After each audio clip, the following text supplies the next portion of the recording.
In this short video, I'm going to describe the Translocation protocol, and this is going to be the area above threshold version of this protocol.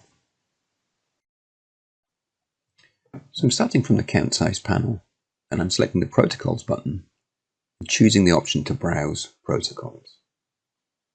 Here you can see on the left all the different collections that are available. The collection I'm interested in is the Cell Biology Advanced collection, and there's the protocol I want, the Translocation, that measures the area above the threshold. If I click on the Load button, this protocol loads in the panel on the left. The dataset that I'm going to use the Translocation protocol is from the broad Bioimage Benchmark collection, and it has the accession number BBBC013. It's available to download. It's a very nice dataset. The protein of interest, called forkhead, which in this case is conjugated to GFP, is normally translocated actively from the nucleus to the cytoplasm.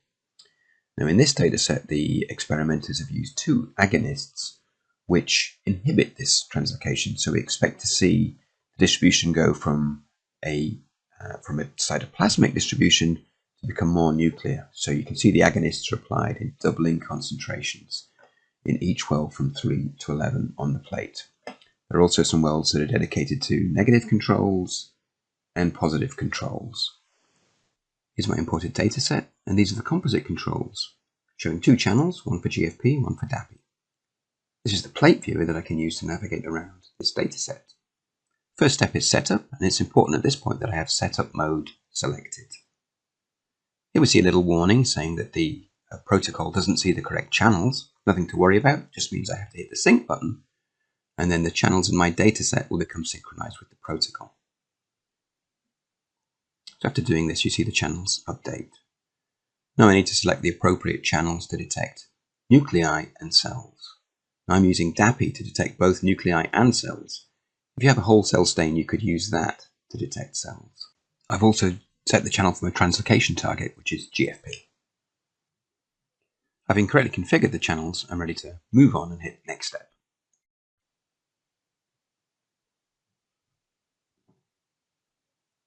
And the next step is where we find nuclei. Now, this starts off by default with a threshold segmentation, and actually that threshold segmentation looks reasonable. It's found my nuclei very well, but I think I'll get slightly better results by changing to smart segmentation. So I'm going to select that option, and then I do my smart segmentation as usual. First, I select a couple of representative objects, and then I change to the background class and select an area of background. And hopefully Image Pro will do the rest and find all of my nuclei, which is done really nicely. I'm happy with that.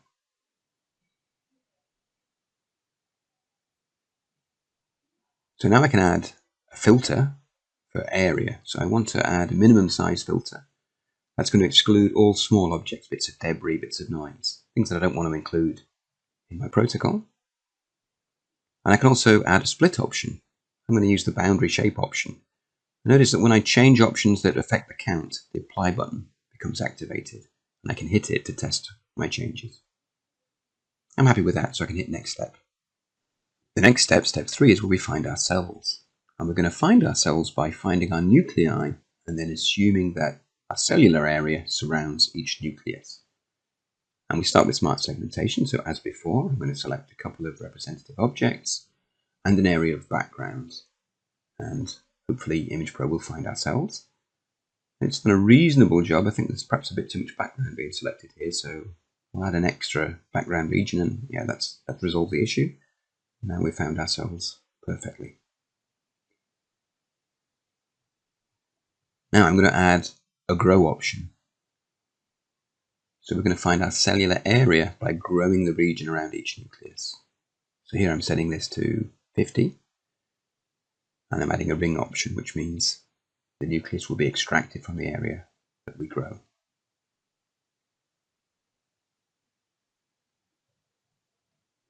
So we'll just let Image Pro do the processing, and there we go. That's the region we're going to use as our cellular area, the area outside each nucleus. That looks perfect. I'm happy with that.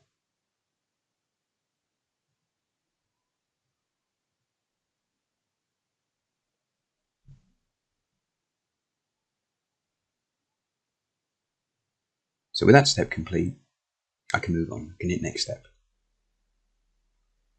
So in step 4, this is where we find the translocation target. So this is where we're going to look for the GFP stain. And here you can see this by default is using a simple threshold segmentation, to which I'm making a small adjustment, and that looks fine. Looks like I'm finding all of the area of GFP. I could set a minimum area if I wish, but I don't think it's necessary. I'll just hit next step. So the next step is the results step.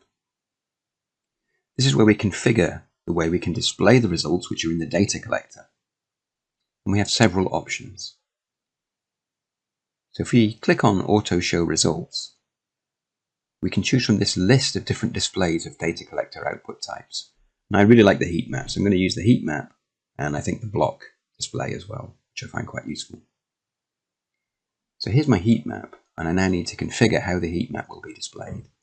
So let's choose which value we're going to display in the heat map. So I'm going to show the difference. So that's the difference between the nucleus and the cytoplasm, summarized by mean. And when I've set my results, I need to click the read button so that the results I set get associated with the protocol. I'm also saving the protocol here. Always a good idea to save your protocol so you can reapply it later.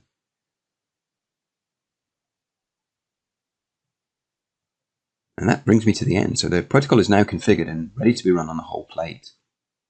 So what I need to do now is deselect the setup mode and click Run Selected. It will then be run on the active range, which in my case covers the entire plate. So after hitting Run Selected, all of the welds are now going to be processed. You can see there's a little message there telling me that the document is now being processed in 6 threads. That's because I have 6 processors on my computer. It's a multi-threaded process, so that really helps to get through a large data set very quickly. You can see there's a progress bar in the protocols panel that tells me how far I've got through the whole data set. I'm also showing the task manager here, which gives a little bit more information about how the process is proceeding. I've speeded this bit up 20 times, but it still happens pretty quickly. It actually takes in total 10 minutes to process this entire plate, which I think is pretty impressive.